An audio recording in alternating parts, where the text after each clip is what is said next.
everybody, my name is the Iceman Guys, Mocha Garrett, and welcome back to another video. And today, I'm going to teach you guys how to use the wonderful, beautiful OBS right now that I am currently using. It's amazing, best program I've ever used for recording. Let's get right into it. So what you want to do is you want to go to a new tab in your window and type in obs.com. That is not the right thing. Go to OBS. Not .com. Stop it. OBS. And you want to click that.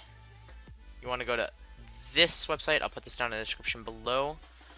https://obsproject.com.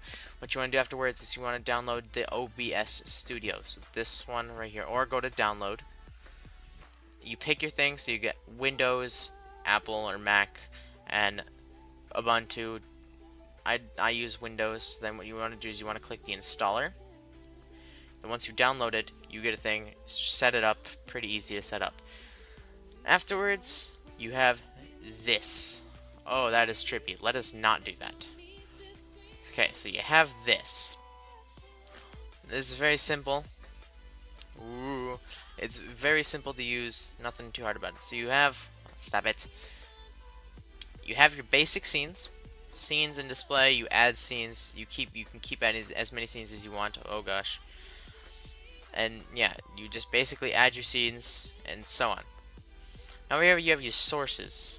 Very simple. You have your image. You can add an image to the thing. Image slideshow, browser source, media source, text, display capture, window capture, game capture, video capture device, audio input capture, audio output capture, and scene.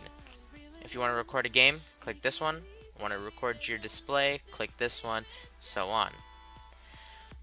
Next, you have your mixer, which is just basically for audio and stuff like that. So you can up that, or you can do this.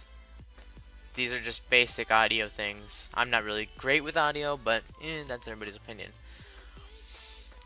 So now you got this. This basically just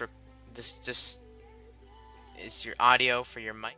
It's all the way down, so I'm like really quiet, but we're gonna leave it up here because I don't want to be quiet. Down here is really, really quiet.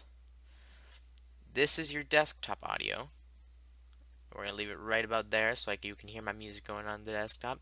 This is what everybody else is going to be able to hear from your desktop. So if you have Skype, make sure you turn this up so you can hear your friends, and so on.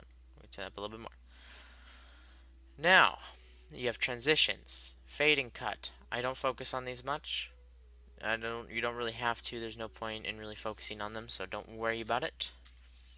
You have durations, which is just how long OBS usually goes for. Nothing special about that. Now you have studio mode, which is really cool stuff. It's pretty neat. You have settings, and we'll start with the settings right now. So you have your general, which is basically your English, the language that you get to pick. You get your theme.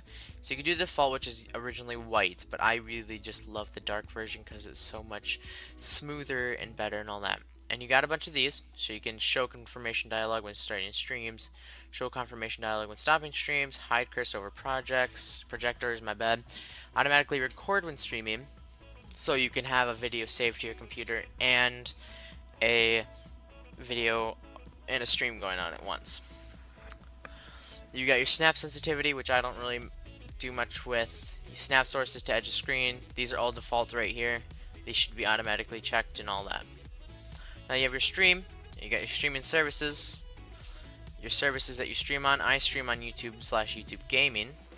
Or you can show all the services, which is all the stuff that you can stream on. So there's a bunch of them, but I'd rather stick with Twitch or YouTube Gaming. For your server, this doesn't really matter. I just stick with primary. You have your stream key, which is the thing you type in. I have a video on that. Now for your output, you have audio tracks and a bunch of stuff like that. You got your rate control. These are also all default. Your bitrate or bitrate. Your custom buffer size, I don't usually mess with. Your keyframe interval, which I usually leave at 4. Probably the best for streaming. My CPU usage is at ultra fast, which is less CPU. Your profile, which I also don't mess with. There's nothing really to mess with that. Your tune, don't have to mess with that really either. You can if you want to. Your variable frame rate, that I don't just you can mess with that if you want to too.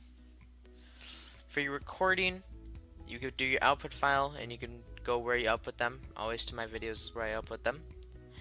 Generate file name without space, I don't usually mess with that. Leave it at MP4, that's sound and video. That is what you want it to be. Your muxer settings, if any, usually you don't have any. Sometimes. Your video bitrate, leave it at 2500. Rescale output, 1080p is what you want it at, but it doesn't matter. I leave it at 720p because I don't have that option for 1080p. Your video encoder, just leave it at what it is. Video encoder settings, don't have to mess with that. Audio bitrate 160, don't have to really mess with that as well. These also, you don't really have to mess with any of these, honestly. The audio, again, you don't have to mess with these. Your sample rate, your channels, desktop audio device 2, your mic. You can push to mute delay, and stuff like that. For your video, again, I can't really check this with active, but you can rescale it. Your base canvas resolution to 1920 x 1080. Output scale resolution 12 to 80 by 720. I could change that if I wanted to. Your common FPS value, I leave it at 30. Stuff like that. Your hotkeys, which you could do start recording, stop recording, streaming, a bunch of stuff like that. And studio mode, transition, quick transition cuts, all that kind of stuff. Then for advanced, again, you don't have to mess with these. There's nothing really to mess with. Your stream delay is 20 seconds behind, so, but that's slower. The more seconds it is behind, the faster the stream. And the less internet it uses, which is really good. So I'd leave it at like 20 seconds or 30 seconds. Retry delay, just leave it at the things that it's set to. Bind IP, you don't have to do that. So when you're done messing with all your stuff, you hit apply. Make sure you hit apply, because don't accidentally hit the X button, and then hit OK. Now you should be ready to go. Hope you guys enjoyed this video of me teaching you guys how to use OBS. If you have any questions, just come and ask me. There's a bunch of stuff like these, and you can fit the screen, you can center the screen, rotate 90 degrees, there's order, move up, move down, stuff like that. Scene collection, you can visit the website for help as well, which again I'll put in the description below. Show settings folder, you can show a bunch of your folders. And yeah, that's pretty much basic, all you need to know about OBS. There's not much to know. Remember, make sure to use these when recording something. And yeah, I hope you guys enjoyed, and I will see you all later. Have a nice day.